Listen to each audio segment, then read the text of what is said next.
কমলপুর হসপিটালের যে main road এবং ভট্টাচার্যপাড়া যে এরিয়া দিঘিরপাড় সমেত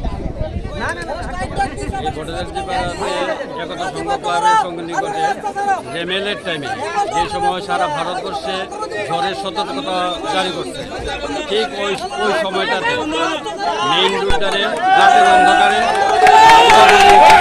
কাটা হয়েছে। কোনো পাবলিকের সাথে এলাকার মানুষের সাথে কোনো ধরনের আলাপ আলোচনা ছাড়া পুরাটা ড্রেনে রাস্তাটাতে এইভাবে কাটতে রাখছে, যার লেগে পুরো এলাকাতে জলের একটা বিরাট সমস্যা দেখা যাচ্ছে।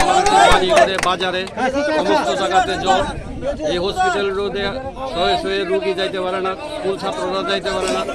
একটা বিরাট বিপর্যয়ের মধ্যে এলাকাবাসী আছে।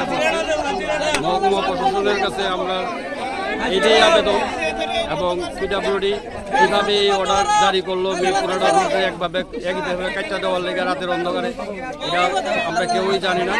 এটা সুস্থ জনগণের কাছে সুবিধা হয়। কয়টার থেকে অবরোধ চলে? এটা আরম্ভ হচ্ছে 8টার থেকে।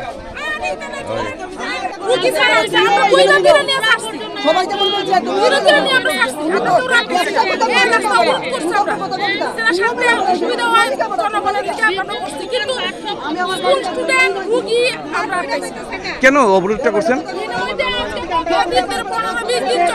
এত বড় বর্ষা হইলো, আজ তো পৃথিবী কাঁপলো এই বর্ষার লেগে। মানুষ আতঙ্ক এই জায়গায় আমরা কোনো সমস্যা নাই, এখানে বুক চল মানুষের উঠানে 1.5 কেজি 2 কেজি করে কাতলা মাছ পাওয়া যায়। উঠানে মাছ ধরতেছে মানুষ এই এক রাস্তার কারণে।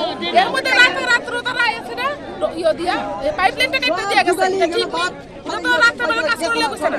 হ্যাঁ ঠিক আছে, তোমরা কাজ করছো, আর বিকল্প কোনো রাস্তা নেই। একটা টম টম যেতে পারে না, রুগী লইয়া কালী বাড়ি হইয়া ঘুরে যেতে লাগে।